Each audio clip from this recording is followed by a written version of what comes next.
Hello, it's Phil here, Phil Jacobus, and today I'm joined in Southern California, San Diego, by Tony Lively, the president of ZRG. Welcome, Tony. How are you? How are you, Phil? Yeah, I'm doing well, thank you. You know, Tony is one of the most dynamic and charming guys in the business. And Tony, how long have you been in business? I forget. I have been, it's 10 years, going on 11. And you're partners with your wife, Mimi, is that correct? That is correct. Or is she partners with you? Well, she's my direct report. I report to her. But I do want to say one thing, Phil, and I think this is very funny. When I entered this industry, the gentleman who I worked for, I knew nothing about the healthcare industry. I came from IT. He handed me a stack of .meds and said, "Read them. You'll learn the industry." And I always remember seeing you as the publisher, and I thought, okay, but that's how my start got in. I got started with that, was reading .meds. Okay, well, thank you for the plug. So tell me, Tony, how has the pandemic changed the way you're doing business? I don't think we've really changed how we do business. I think that we've learned some lessons on what were vital items that were needed in the industry, and PPE was one, I think. So just learning what the industry needs, and just stockpiling that or having it available or ready to ship was one of the key things I think that I took away. And do you find that the type of equipment has the type of equipment that's in demand changed during the pandemic? It did, yes. We had ventilators and beds were two of the two things that I've noticed that we couldn't keep them in stock. Right. So but now I know that we've got this, we're making ventilators now, so I don't know. I got a feeling we may have a surplus of ventilators. So I don't know until we kind of see where it all shakes out at, where we'll be. And as you sold to hospitals, how difficult was it to deliver the product to them? It wasn't difficult at all. It wasn't difficult at all. If they needed it with hospital beds, I mean, we couldn't ship them out fast enough.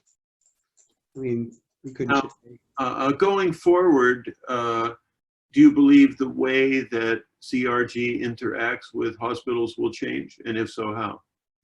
I think it will be more of like they have vendor mate and the different types of ways that they have to be qualified to go into the hospital. I think we're going to do more where we have to have a health card. We're going to do the temperature checks. I think there'll be a lot more screening before you're actually able to get into the hospitals. That's what I foresee.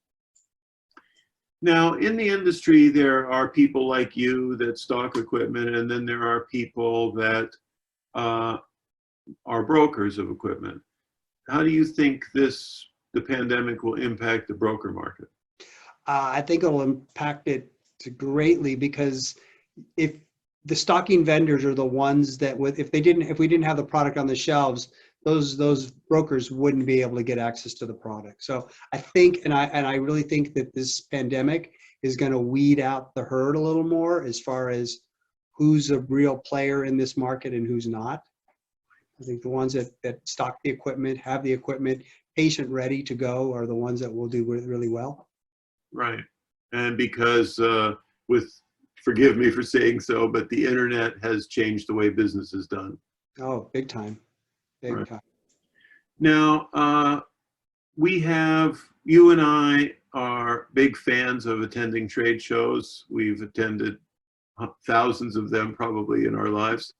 How do you think, and the ARM show has been canceled and it's going to go virtual, and SNMMI is going to go virtual, and same with AAMI.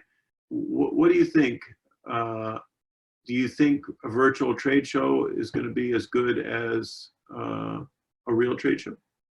I think for the attendee, the actual attendee for the conference, I think that if they wanted to just do that, I think they'll get their value add there, because I think they can do a virtual presentation to a large amount of people and still get the same effect. I know that for our biomed associations here in California, we started moving towards doing virtual streaming the meetings, and that was we kind of got ahead of the curve. But getting back to the trade shows, I think, yeah, for the attendee it'll be fine. For the vendors, I don't think it'll be so, I don't think that it'll be that great, because we're so used to that handshaking and face-to-face meetings that I don't think that a lot of companies will see the value add if they can't be there in person to actually sort of interface with the attendees. Yes. How are things in San Diego? We're good. I just did some numbers here, and I want to say that, what did we have? 2,000 cases out of 3 million people, and I think that we had 200 deaths. So we really didn't get affected like Los Angeles did. But I mean, Los Angeles is probably, 5 or 6 times the population. So, Right. but, Are yeah, people in San Diego wearing masks? And that's a good question. So we have at our beaches here, we have a face mask required. And I mean, I'm in my office, I'm not wearing one, but when me and Mimi are outside at any time, we are wearing our mask. But we take walks on the beach, and so we got our mask on, but all the surfers and anyone who's using the water does not. So it seems like the younger population are not, but a lot of the older folks, are people that kind of adhere to the signs do. yeah, you're not allowed to define yourself as an older folk. Only Oh, I am. We're not too far off in age, Phil. Well, Tony, I've visited your facility. You have a great facility and a great company and a great reputation, and I appreciate you spending time with me today, and I hope you'll give my regards to your lovely wife.